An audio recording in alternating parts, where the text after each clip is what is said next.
Fala galera, beleza? Estamos aqui para mais uma aula remota, aula online, seja lá como você quiser chamar. O importante é que ela precisa ser produtiva, não é verdade? E hoje a gente vai falar um pouco sobre a história da escravidão no Brasil. Não, é uma aula bastante importante. Realmente, talvez seja uma das mais importantes aulas, né, de toda a história do Brasil, porque é um assunto muito sério, muito recorrente, que é a escravidão no Brasil. Mas eu não vou falar só sobre o processo de abolição da escravatura no Brasil. Não.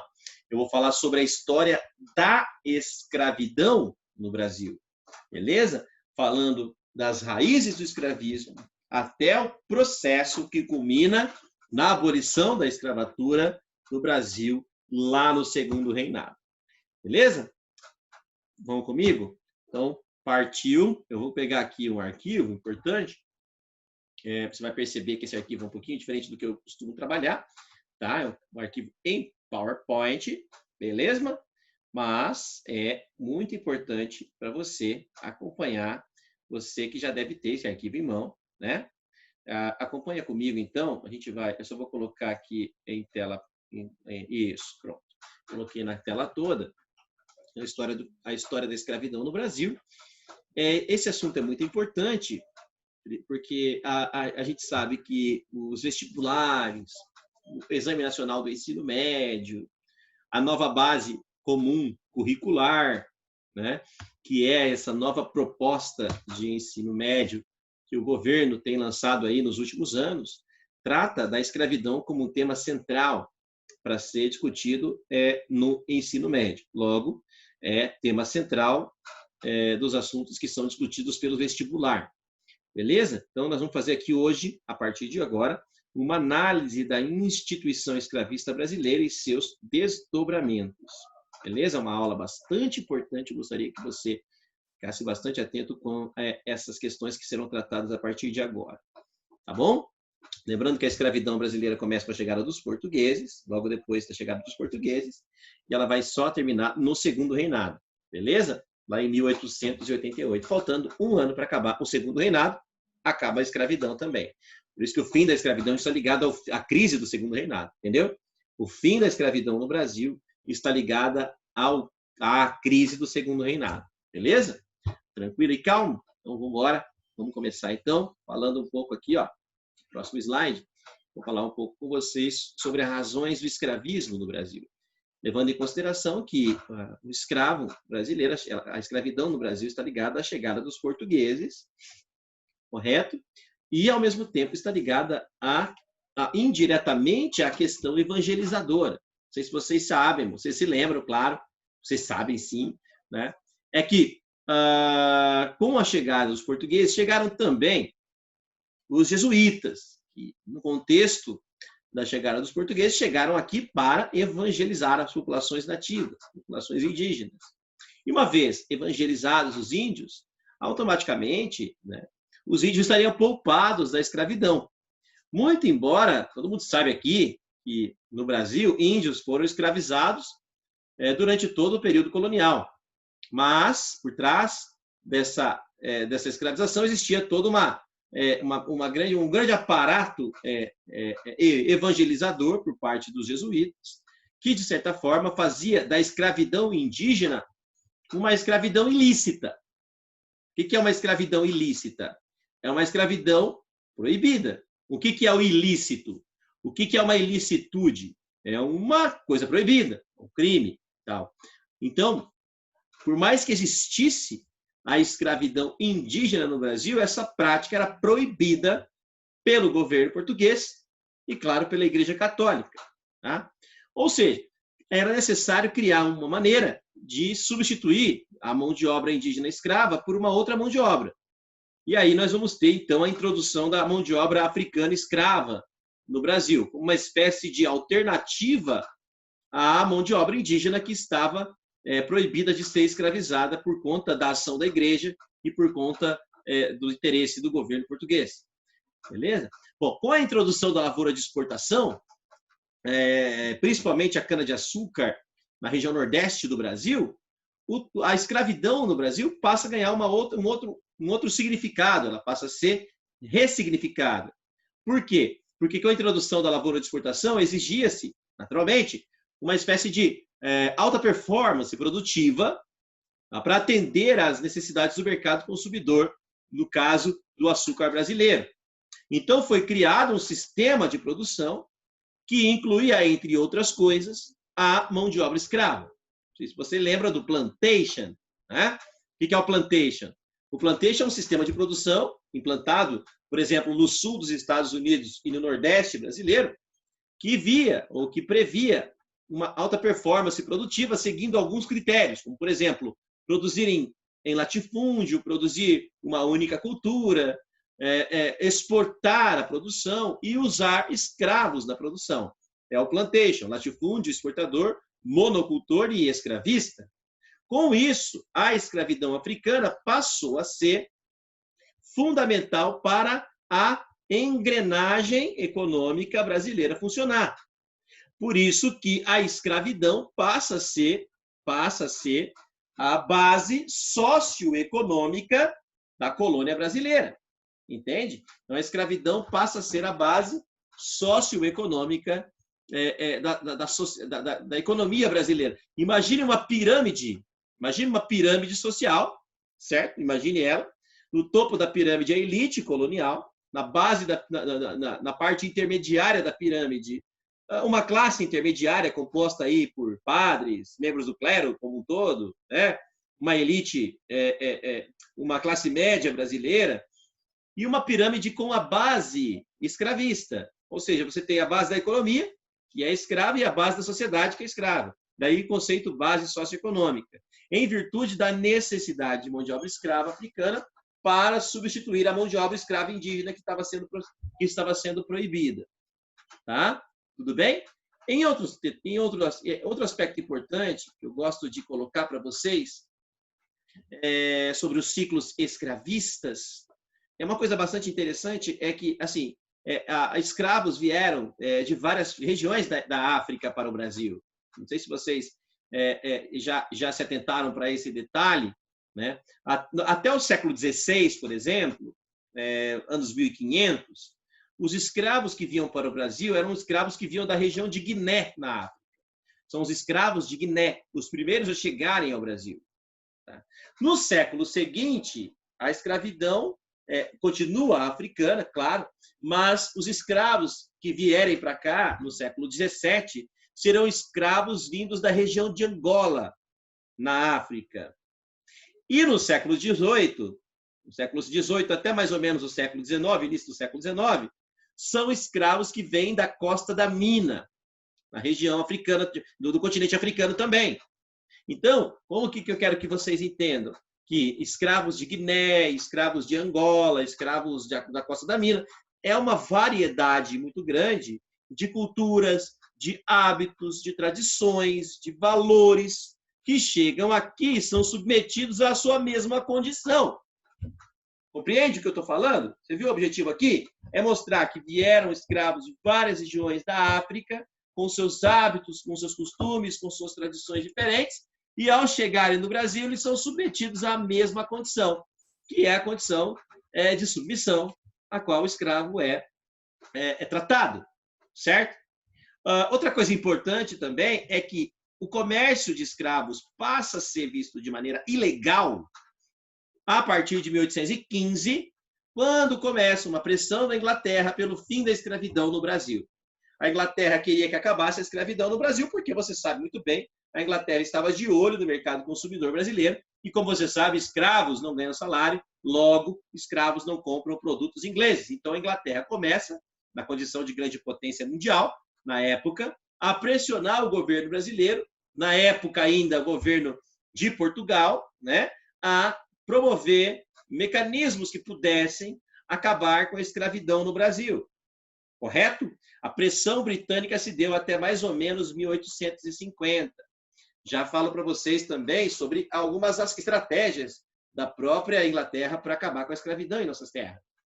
A partir de 1850 até 1888, o tráfico de escravos passa a ser um problema no Brasil, passa a ser ilegal, né? Com a Lei Eusébio de Queiroz, de 1850, proíbem o tráfico de escravos no Brasil, tá? Eles vão proibir o tráfico de escravos no Brasil, e isso altera drasticamente a economia brasileira, que era uma economia bastante dependente da mão de obra escrava. Beleza, gente? Certinho? Então, ó, você tem todo um processo de... Você viu que os ciclos vão se transformando, de escravos de Guiné, escravo de Angola, escravo da Costa da Nina. Depois você tem o comércio ilegal, porque a Inglaterra não queria.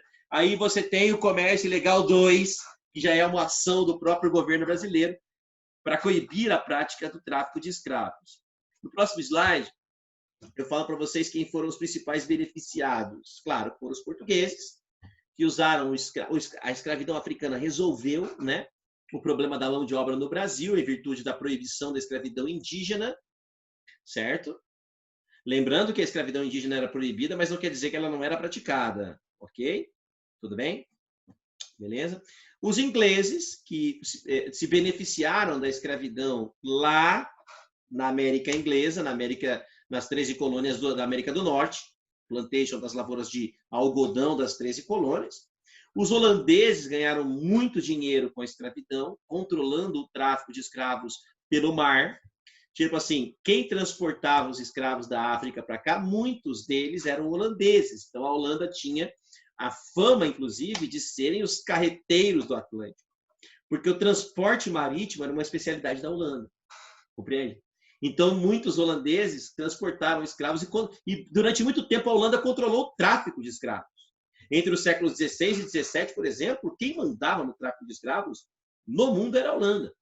Tanto é que quando a Holanda controlava o tráfico de escravos, ela também controlava, lembra? No ciclo da cana, os holandeses controlaram a cana-de-açúcar no Brasil.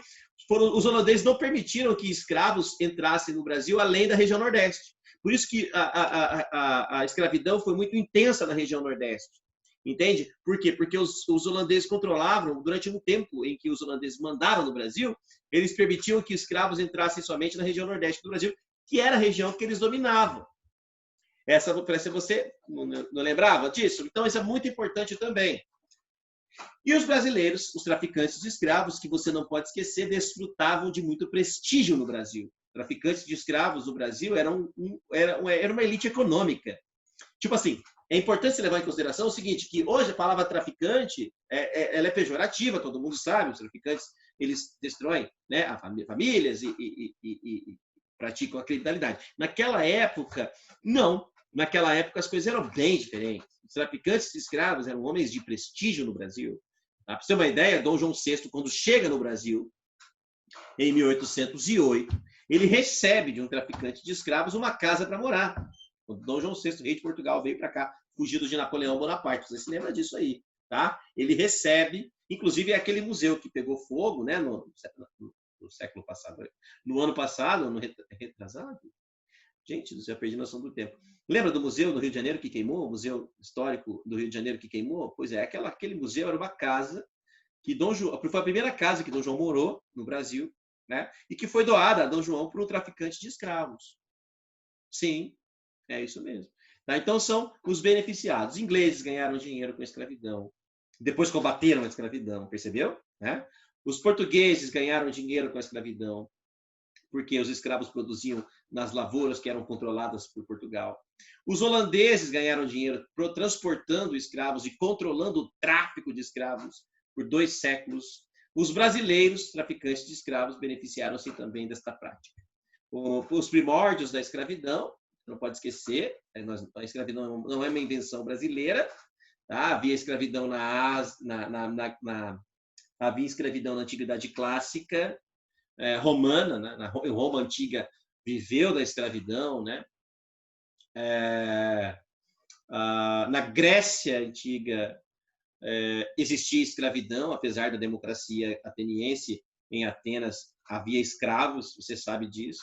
Só que com as grandes navegações, a África passa a ser colonizada pelos portugueses, e essa colonização impulsiona o capitalismo comercial, que, por sua vez, impulsiona a prática mercantilista. O que é a prática mercantilista? É o controle econômico das nações absolutistas, das nações capitalistas comerciais, sobre suas colônias. E a ideia dos caras era o quê? Era sempre manter uma balança comercial positiva. O principal objetivo do mercantilismo era fazer com que as balanças comerciais dos países mercantilistas fossem sempre superavitárias. E a escravidão facilita esse superávit.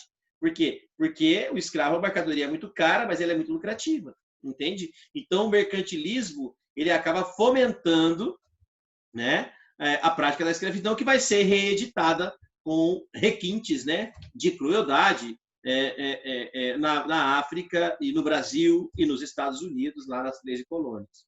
Por isso, os tumbeiros passam a ser utilizados com maior intensidade. São chamados navios negreiros. Uma grande quantidade de navios negreiros vai fazer com que esses escravos sejam transportados aí pelo Oceano Atlântico da África para a América. Calcula-se que no Brasil 5 milhões de escravos foram trazidos para cá, retirados de suas terras na África. Tá? E esse é um dado muito, muito importante e nefasto, né? E muito triste. Beleza? Principais regiões escravistas que eu coloco para você, essa foto que está aí, você está vendo, é uma foto que eu tirei quando eu fui para Ouro Preto, Minas Gerais. Eu recebi de um presente do meu pai, né? Quando eu passei em História, eu pedi para ele deixar que eu pedi para ele dar uma viagem para mim, para os meus amigos, né? Como um presente de ter passado em História na UEL. Eu lembro que você sabe que eu estudei na UEL, né, gente? E meu pai deixou, né? E eu fui para lá com os meus 3 melhores amigos. Foi muito legal.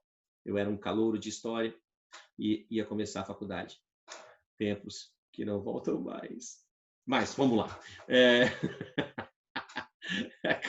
A cana-de-açúcar, né, na região Nordeste, utilizou a escravidão em larga escala, o ciclo do ouro em Minas Gerais também usou o trabalho escravo, né? Lembrando que em Minas Gerais o escravo é mais urbano e no Nordeste o escravo é mais rural. Tá? Qual que é a diferença? No escravo urbano, ele tem mais condições de deixar de ser escravo, né? Lembra do contrabando de ouro, por exemplo, os escravos contrabandeavam ouro para comprar sua liberdade e tal. Isso era mais difícil lá no escravo rural nordestino. E o escravo do café, a cafeicultura que usou escravos em São Paulo, usou escravos no Rio de Janeiro, na cafeicultura paulista e carioca. Não esqueça que o ciclo da cana e o ciclo do ouro, Brasil colonial, e o ciclo do café, Brasil imperial, Brasil independente. Então, ou seja, a independência do Brasil se processou, mas ao mesmo tempo, mesmo se livrando, né, de Portugal, o Brasil preservou a instituição escravista em suas terras. Isso não é exclusividade brasileira, os Estados Unidos também conquistaram a independência da Inglaterra e mantiveram a escravidão em suas terras. Certo, gente? Bom, formas de escravidão no Brasil rural, tá? Bom, trabalho na lavoura, beleza? Principal, lavoura de exportação, que é o escravo que trabalha na cana ali, na lida com a cana. Mas também não podemos esquecer de escravos estivadores. Quem são os estivadores? É aquele escravo que carrega e descarrega navio. Olha o trampo. Sacos de café, tá? Sacos de açúcar. Entende? Sendo jogados dentro daqueles navios. São os escravos estivadores, que requer muita força física, né? Os escravos barqueiros, que eram pilotos de barco, tipo jangada, os jangadeiros, né? Escravos que vendiam, os chamados escravos de ganho, beleza? Que é o escravo que vai trabalhar na cidade vendendo qualquer coisa para o seu dono ou para um amigo do seu dono, entende? O escravo artesão, que produzia artesanato para o seu dono poder vender, beleza? Os escravos domésticos, geralmente os escravos domésticos, eles tinham uma relação mais próxima com as suas famílias proprietárias, tinha uma relação um pouco maior de confiança, por exemplo, as escravas amas de leite, por exemplo. Isso é muito importante lembrar, tá? Voltando no escravo de ganho, tá? Não esqueça que os escravos de ganho geralmente eram escravas de ganho, correto? Por quê? Porque as escravas, o escravo de ganho desfrutava de uma certa liberdade. Então ele ia para a cidade trabalhar e ele podia fugir, entende? Então geralmente os homens pegavam a grana e iam embora e fugiam para o quilombo. Agora as escravas de ganho não fugiam porque os donos ficavam com seus filhos sob custódia. Então as mulheres iam lá vender seus produtos, geralmente vendiam doce, vendiam salgados e tal, e voltavam porque tinham medo, né, de deixar abandonar os seus filhos, tá? Beleza? Só isso que eu queria falar. Aí o escravo doméstico, como eu falei, é aquele escravo que vive dentro da casa do seu dono, tem uma vida um pouco melhor. E geralmente eles são capatazes, são seguranças dos seus donos, se forem homens. Se forem mulheres, trabalham nos afazeres domésticos mesmo, limpeza, comida. E tem as amas de leite, que são escravas que vão amamentar as crianças dos seus proprietários, certo? E na pecuária, a escravidão foi utilizada assim, tá? Não esqueça isso, Maringá, a UEM gosta muito de pegar os alunos nessa parada. A escravidão na pecuária usa menos, o escravo mais usa escravo. Porque o forte da pecuária é o vaqueiro, né? E o vaqueiro não é escravo, o vaqueiro é livre, entende? E é branco. Mas na pecuária, em um segmento da pecuária que são as fazendas de charque, os escravos são usados em quantidade até razoável, correto? Então não esqueça isso também. Tudo bem, galera? Isso é importante. Bom, vamos passar aqui. Formas de escravidão urbana, tá? Nós temos a mineração, na mineração principalmente em Minas Gerais. Claro, eu já falei para vocês do escravo de ganho, são os escravos vendedores, beleza? Não esqueça também dos escravos que eram carpinteiros, que produziam móveis, que produziam equipamento, ferramentas importantes. Barbeiros eram escravos, muitas vezes tinham profissões, escravos tinham a profissão de barbeiro, muitos escravos tinham a profissão de alfaiate, tá? Muitos escravos eram ferreiros. Eu coloquei alguns exemplos aí, beleza? Também tínhamos escravos domésticos, seja no campo, seja na cidade. Por isso que eu coloquei nos dois. Escravos domésticos também existiam na cidade, assim como as amas de leite, que amamentavam os filhos dos seus proprietários, tá? E como eu falei para vocês, as doceiras e as vendedoras ambulantes, que eram utilizadas em larga escala nas cidades, apesar de usar em menor escala no campo, com certeza nas cidades elas eram bastante utilizadas. Beleza? Bom, aqui eu coloquei para vocês a insalubridade. O que seria isso? Os escravos eram submetidos a trabalhos muito pesados, como trabalho, longas jornadas de trabalho. Pra você ter uma ideia, a expectativa de vida de um escravo numa lavoura de cana era de 10 anos, entende? Longas jornadas de trabalho, os escravos eram submetidos a 16, 18 horas de trabalho forçado. Tá? Não havia havia poucas horas de descanso, e essas horas de descanso eram em lugares extremamente insalubres, como as senzalas, que eram os dormitórios, né, de escravos. A alimentação era basicamente de água e farinha de mandioca. Raramente comiam proteína quando sobrava, quando eram as sobras, né, dos seus proprietários. Por isso, o sistema imunológico dos escravos era muito baixo, era muito frágil, então eles ficavam suscetíveis a doenças, e essas doenças eram muito poderosas nos seus organismos fragilizados. Por isso que o escravo vivia muito pouco, né? Sem contar que a baixa expectativa de vida também está associada aos castigos físicos que eram aplicados aos escravos. Muitos escravos eram castrados e devido ao excesso de trabalho, muitos escravos sofriam, inclusive, amputações. Isso, em virtude da excessiva carga de trabalho a que eles eram submetidos. Não podemos esquecer que muitas escravas eram exploradas sexualmente, tá? Estupradas pelos seus donos. E além do estupro, que era muito comum dentro das lavouras de cana, ou mesmo nos ambientes urbanos, né, o assédio moral a que os escravos eram submetidos também não pode ser esquecido. Porque se a mulher está sendo estuprada, essa mulher tem marido na senzala, entendeu? E a humilhação de um marido que vê a sua mulher ser violentada e não pode fazer nada para salvá-la, configura-se como um assédio moral e é extremamente perverso, né? Tanto para a mulher que está sendo violentada pelo seu proprietário, quanto pelo homem que está vendo a sua mulher naquela condição e não pode fazer nada. Não pode esquecer que não é só o marido que está vendo, né? Muitas vezes o filho está vendo sua mãe ser estuprada, entende? E isso é muito, isso é difícil até falar sobre isso, mas é muito violenta essa situação a que os escravos eram submetidos no Brasil, certo? Beleza, meus amores? Vamos passar aqui. Eu deixei para vocês alguns exemplos, né? Aluga-se um moleque na rua Imperatriz, número 2. Aluga-se um preto para todo o serviço, tendo o ofício de pedreiro por mês ou por dia, para tratar com José Pinto Magalhães Cardoso, na Rua da Estação da Luz.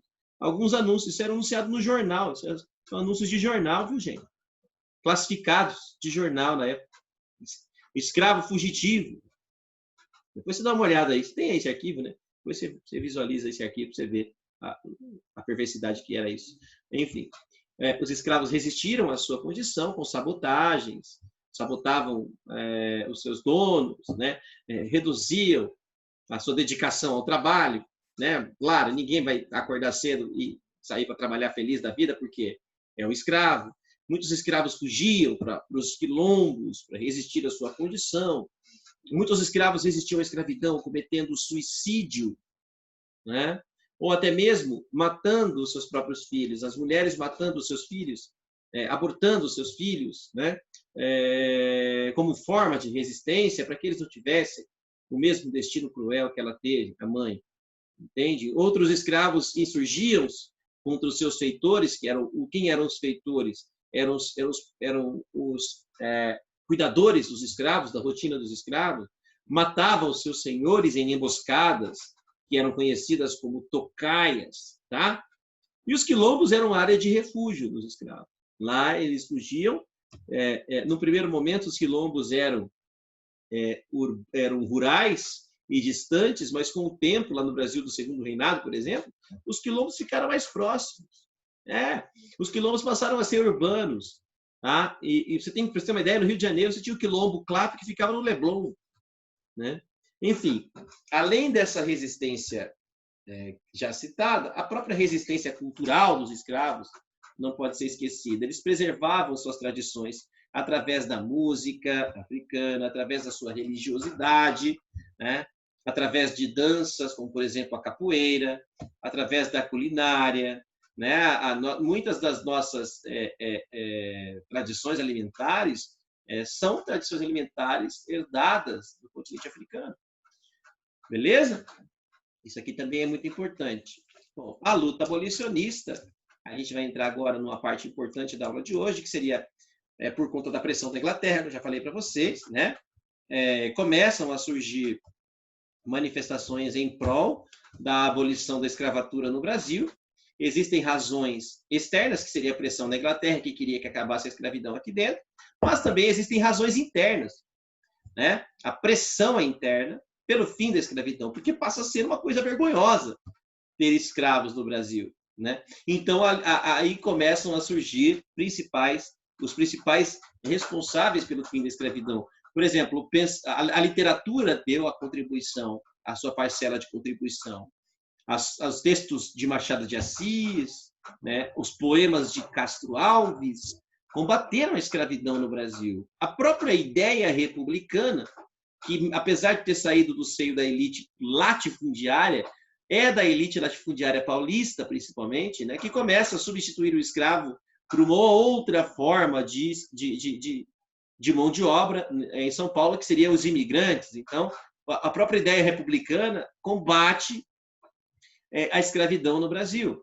A Guerra do Paraguai também ajudou a acelerar o processo abolicionista no Segundo Reinado. Você lembra, né? Os escravos lutaram na guerra e, quando acabou a guerra, começaram a discutir a importância de se abolir a escravidão, já que os escravos foram importantes no processo de vitória do Brasil na Segunda Guerra, na Guerra do Paraguai, Segunda Guerra do Paraguai, na Grande Guerra do Paraguai, que eu quis dizer. Tá? Isso é importante também. A própria ideia do positivismo, que foi muito forte no Brasil na época do segundo reinado brasileiro, a ideia de república, governo forte, centralizado, modernidade, passa, essa corrente filosófica acaba contribuindo, de alguma forma, para o fim da escravidão aqui em nossas terras. E aí o próprio movimento abolicionista, que nós vamos falar mais adiante, que acabou sendo processual, a abolição da escravatura no Brasil foi gradual, e a escravidão foi acabando no Brasil lentamente, à medida em que o governo do segundo reinado vai incorporando estratégias para substituir o trabalho escravo pelo trabalho imigrante. Beleza? Bem, vamos lá. Por exemplo, a saga abolicionista, ou a saga dos abolicionistas. Né? Primeiro veio o Bill Aberdeen, que é uma decisão da Inglaterra de pressionar, né, a Marinha Britânica autoriza e pressiona a Marinha Britânica a prender navios negreiros flagrados no mar. Então, o Bill Aberdeen é uma garantia que a Marinha Britânica tem de prender os navios negreiros e devolver para os seus locais de partida em caso de encontro com um navio negreiro no mar. Certo? Você não pode esquecer também que houve uma lei no Brasil, chamada Lei Feijó, já falei para vocês em aulas anteriores, né, que é a lei abolicionista de 1831, que foi ignorada no Brasil, mas nós proibimos a escravidão, o tráfico de escravos no Brasil em 1831, pela Lei Feijó. Tá? Não esqueça também que eu já falei também para vocês sobre a Lei Eusébio de Queiroz, de 1850, que aboliu a escravidão no Brasil, aboliu o tráfico de escravos no Brasil, mas não aboliu a escravidão. Isso acabou inflacionando o preço do escravo. Outra coisa importante também que a gente não pode esquecer é que começaram a surgir agrupamentos que vão fazer uma defesa bastante entusiasmada do fim da escravidão, que é chamada Sociedade Brasileira contra a Escravidão, ou seja, existe por parte de alguns grupos formados por intelectuais, artistas do Brasil, que vai defender o fim da escravidão sem temer qualquer tipo de represália por parte da elite escravagista brasileira. Não dá para esquecer de uma lei, e essa lei é muito importante, por isso eu deixei aqui, só para explicar para vocês, eu deixei as 3 leis por último, para você entendê-las na sequência.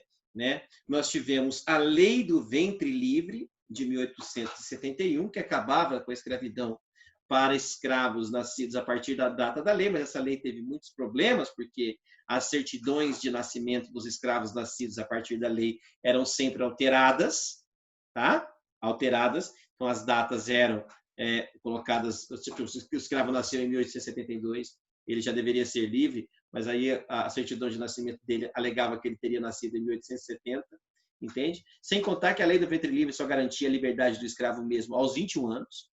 Sim, por quê? Porque quando o escravo nascia, de acordo com a lei do ventre livre, ele podia ficar com o seu dono até os 8 anos de idade, entende? E aí, aos 8 anos de idade, o governo oferecia uma indenização para o dono do escravo. Aí o dono do escravo podia aceitar ou não. Se ele negasse, ele podia explorar o escravo até os 21. Somente aos 21 anos de idade que o escravo, agraciado pela lei do ventre livre, ganhava sua liberdade. Tá? Até porque a lei do ventre livre não tornava livre a mãe do escravo. Então, claro que o escravo, um bebê escravo, vai ficar com a sua mãe. Entende? Beleza? Não esqueça isso. Tá? O Ceará e o Amazonas aboliram a escravidão antes do restante do Brasil. São as 2 províncias brasileiras que acabam com a escravidão antes. Vai que você pega aí uma pegadinha, tá? No vestibular. Na metade da década de 1880, o Ceará e o Amazonas aboliram a escravidão antes do restante do Brasil. Beleza? Aí vem a lei dos sexagenários, em 1885, que liberta todos os escravos sexagenários. Né? Sexagenários é o escravo com mais de 60 anos, dificilmente o escravo chegava a 60 anos de idade, mas se ele chegasse, ele ainda teria que cumprir mais 3 anos de pedágio na fazenda. A lei dos sexagenários dava a liberdade aos escravos com mais de 60 anos, beleza. Mas imagina, eu sou escravo de 60 anos de idade, beleza? Aí eu chego com 60 anos e falo para o meu dono, eu estou livre. Daí não. A lei dos sexagenários prevê que você ainda fique mais 3 anos para mim trabalhando, para você pagar uma indenização. porque o governo não vai me indenizar, então você fica mais 3 anos. Então, a lei de sexagenários é a liberdade para um escravo com 60 anos mais 3. Tá? Beleza? Aí vem a Lei Áurea, de 1888, que aboliu definitivamente a escravidão no Brasil, assinada pela Princesa Isabel no dia 13 de maio de 1888, que acabou definitivamente com a escravidão no Brasil, depois de muita pressão dos mais variados setores da sociedade brasileira. Tudo bem, galera? Bom, uma coisa importante aqui, ó, os bastidores da escravidão, ou da abolição. Não esqueça do caso Luiz Gama, isso aqui é muito importante, cara, é muito importante. O Luiz Gama é um negro, tá, que conseguiu estudar, teve a sorte de se formar, né, porque é muito difícil para o negro do Brasil conquistar o diploma de advogado, e adivinha o que ele fez? Ele atuou na causa abolicionista. O Luiz Gama conseguiu a abolição com base na lei, né, para mais de 100 escravos brasileiros. Tipo assim, vou dar um exemplo. Você chegou no Brasil depois da lei Eusébio de Queiroz. Ou seja, você chegou no Brasil depois que o tráfico estava proibido. Você tem direito à liberdade. Ou chegava para o escravo e falava assim, você não tem 30 anos, você tem 15 anos, meu amigo. Sua certidão foi alterada. Lá na lei do ventre livre, seu patrão, seu dono colocou que você nasceu antes da lei e você nasceu depois da lei. Você é muito mais novo do que você aparenta. Do que a sua idade está dizendo. Você aparenta muito mais novidade, muito mais jovialidade. Então ele conseguia, com base nas brechas que a lei deixava, garantir a abolição, a libertação de muitas pessoas. É lindo o caso do Luiz Gama. Tá? Não podemos esquecer de artistas que encenavam peças de teatro e o dinheiro das peças de teatro eram revertidos para a causa abolicionista. Uma das peças mais importantes é A Cabana do Pai Tomás, uma peça baseada numa obra americana sobre a escravidão nos Estados Unidos, encenada no Brasil. Muita gente ia assistir essa peça, deixava sua grana lá na entrada, e essa grana era paga, com essa grana os caras pagavam a alforria de muitos escravos. Né? A imprensa também atuou com bastante liberdade, tanto que no Brasil tinha um jornal periódico chamado O Abolicionista, olha que legal, um jornal no Segundo Reinado chamado O Abolicionista, que falava sobre a importância da abolição da escravatura no Brasil. Bom, o papel dos intelectuais eu falei para vocês, é só para você entender que os bastidores são importantes, a ação do Machado de Assis, a campanha fantástica do Castro Alves, que vão, além de outros importantes pensadores, como o próprio André Rebouças, que vai fazer discursos inflamados defendendo a escravidão, José do Patrocínio, um grande amigo da Princesa Isabel, que também ajudou bastante no processo abolicionista. Tá? Aí chega no final do Segundo Reinado, lá no finalzinho do Segundo Reinado, a crise do Segundo Reinado, concomitante à crise do Segundo Reinado, nós tivemos o que? A vergonha da escravidão. Porque, assim, se você tinha escravo no Brasil colonial, isso era um símbolo de status. Agora, ter escravos no Brasil do Segundo Reinado, aí já era uma vergonha. Então, as pessoas, muitas delas eram apontadas na rua, olha, aquela pessoa ali ainda tem escravo. Que absurdo isso. Entende? A vergonha da escravidão é muito importante, por quê? Porque ela vai encorajar pessoas a defenderem os escravos da escravidão. Porque nessa época, no Brasil, os castigos físicos já eram proibidos. Inclusive, volta no Luiz Gama. O Luiz Gama, galera, começou a defender a tese de que um escravo que reage ao castigo físico, que mata aquele que está castigando, estaria agindo em legítima defesa. Não sei se você entendeu. Se castigo físico é proibido, e se eu estou sendo castigado, se eu lutar contra quem está me castigando e matar aquela pessoa, eu estaria agindo em legítima defesa. Entendeu? Então, passa a ser uma vergonha a escravidão, e as pessoas começam a se encorajar para defender os escravos. Por exemplo, o armazém do Seixas é uma coisa muito louca. Seixas era o dono de um armazém que atendia a elite escravagista brasileira, do Rio de Janeiro. Né? E atrás do armazém, tipo assim, aqui é o balcão, tá? Aqui é o balcão, ali tem uma porta, não tem? Aquela porta ali, ó, aqui eu atendo vocês. Atrás daquela porta tem o quintal do meu armazém. E adivinha o que eu tenho lá no meu quintal? Escravos fugitivos. O armazém do Seixas era um quilombo urbano, tá? dentro de atrás de um armazém que vendia produtos para a elite escravagista brasileira, carioca. O Seixas era um grande defensor do fim da escravidão. Uma história bacana o caso Seixas, o caso do armazém do Seixas, né? Porque o cara, tipo assim, imagina, né? O Seixas está atendendo o cara e fala: meu rapaz, você sabe de onde está meu escravo? Sumiu, fugiu e eu não estou achando. Tipo, se o escravo estava lá atrás do armazém, entendeu? Esses caras são muito corajosos, velho. Muito louco e tal. Porque você está escondendo uma propriedade. Tipo, você está roubando. Escravo é mercadoria, certo? Você está escondendo aquilo que é propriedade de alguém. É um crime. Mas os caras estavam encorajados, né? Os quilombos urbanos começaram a pipocar, quilombos urbanos pelo Rio de Janeiro. Como eu falei para você, tinha um quilombo no Leblon, tinha quilombo em Copacabana, que hoje são endereços carérrimos, caríssimos, né?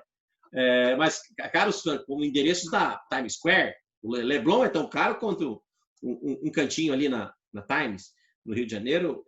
Os endereços no Rio de Janeiro são tão caros quanto Nova York, né? Esses quilombos urbanos, por quê? Os escravos não queriam mais fugir para longe. Por quê? Porque eles sabiam que os seus donos não iam mais buscá-los, porque era uma vergonha ter escravo. Entende? Tem o caso, inclusive, de um quilombo que começou a produzir camélia branca. Camélia é uma flor. A camélia é uma flor branca, que é muito linda. Né? Não sei se vocês já viram, dá um googada aí, dá um Google e veja camélia. Você vai ver que coisa mais linda que é essa flor. E um quilombo começou a produzir camélia e começou a distribuir camélias pelo Rio de Janeiro. As meninas colocavam para enfeitar o cabelinho, os meninos colocavam para enfeitar a roupinha. E que se você é uma menina andando com uma camélia no cabelo e o menino andando com a camélia na roupa, significa que você está aderindo à causa abolicionista. Por que os escravos escolheram a camélia? Porque eles diziam que a camélia era uma flor muito frágil, delicada, tão delicada quanto a sua própria liberdade. Entendeu? Então, a camélia branca seria muito legal você usar nas suas redações, cara. Quando você falar de liberdade, de símbolos de liberdade no Brasil. A camélia branca, no Segundo Reinado, foi um grande símbolo da liberdade dos escravos. Andar com uma camélia branca no cabelo, andar com uma camélia branca pendurada na lapela do seu terno, era um símbolo de adesão à causa abolicionista. Que coisa mais romântica do que isso? É lindo demais, tá? Teve uma história interessante que depois que a abolição aconteceu, durante a crise do Segundo Reinado, né, um ano antes de acabar o Segundo Reinado, o que acontece? A princesa Isabel assinou a Lei Áurea, que acabou com a escravidão no Brasil. E aí os escravos que temiam uma represália por parte dos donos de escravos que perderam os seus escravos, a própria galera que ganhou a liberdade criou uma guarda negra, uma guarda de escravos para proteger a família real. Porque, historicamente, a família real era abolicionista. Sempre defendeu o fim da escravidão. O próprio Dom Pedro II, em 1847, quase 41 anos antes de acabar a escravidão, Dom Pedro foi ao Congresso pedir para o Congresso abolir a escravidão. Porque a lei parte do Congresso. E o imperador apenas as executa. Entende? Então, é claro que a Guarda Negra vai fazer uma proteção, uma guarda para proteger a família real contra investidas dos donos de escravos que perderam seus escravos pela Lei Áurea de 1888. Certo? Quando acabou a escravidão, não acabou o preconceito.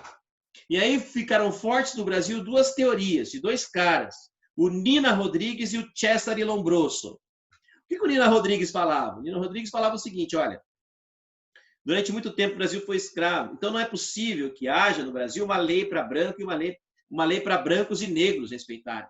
Ele defendia uma lei para brancos e uma lei para negros no Brasil. É uma espécie de segregacionismo jurídico, no direito, tá? Esse é o Nina Rodrigues. E o Cesare Lombroso, esse cara escreveu um best-seller chamado O Homem Delinquente. O Homem Delinquente. Nesse livro ele dizia o seguinte, esse livro vendeu um monte, né? Ele dizia o seguinte, pior do que o negro é o mestiço. O mestiço, mistura do negro com o branco, já nasce fadado ao crime. Ele dizia isso. Então, para ele, é importante que não nasçam mestiços. E para não nascer mestiço, é preciso o quê? Separar brancos e negros. Então ele defendia a segregação racial. Esses dois caras aqui, no Brasil, eles foram muito ouvidos, viu? Certo? Muita gente ouviu esses caras aí, deram trela para essas pessoas. Tá? E com a abolição da escravatura, o império fica enfraquecido. Isso casa com aquela trajetória final do segundo reinado.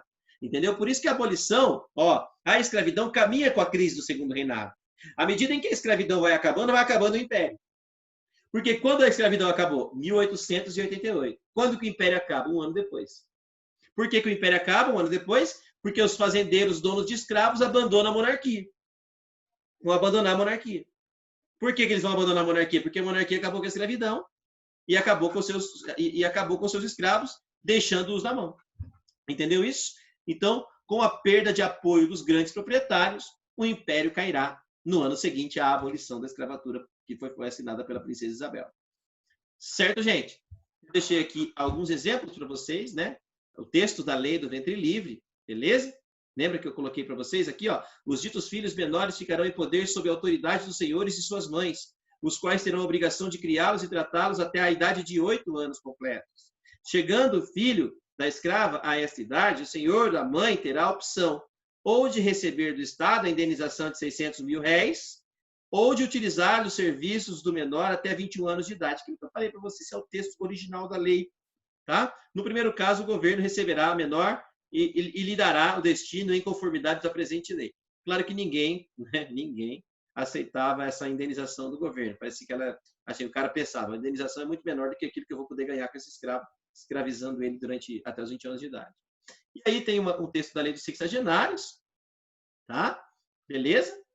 Dá uma lida aí depois. Importante você lembrar que a lei dos sexagenários era uma lei muito ruim, porque os escravos eles acabavam não chegando à idade sexagenária, ou seja, a idade de 60 anos. Depois você dá uma lida também, é importante, né? Esse material está com você. E aí a Lei Áurea, que é a última lei, né, declarada extinta a escravidão, revogam-se as disposições em contrário e acaba com a escravidão sem que haja qualquer tipo de indenização para os donos de escravo. Você viu o que a gente fez? A gente seguiu até o final, né? A gente seguiu, deixa eu fechar aqui, deixa eu voltar para falar com vocês. A gente começou a escravidão lá no início da história do Brasil e chegou à escravidão durante a crise do segundo reinado. Ou seja, nós passamos pelo começo, pelo meio e pelo fim da escravidão no Brasil, coincidindo ali com a crise do segundo reinado brasileiro. Esse era o objetivo dessa aula, fazer com que vocês entendessem como foi toda a escravidão e o seu processo que culminou na derrocada do escravismo e automaticamente na derrocada do Império Brasileiro, do segundo reinado brasileiro. Beleza? A gente fala nas próximas aulas sobre a República. Chegou a República da Espada, assunto das próximas aulas aí.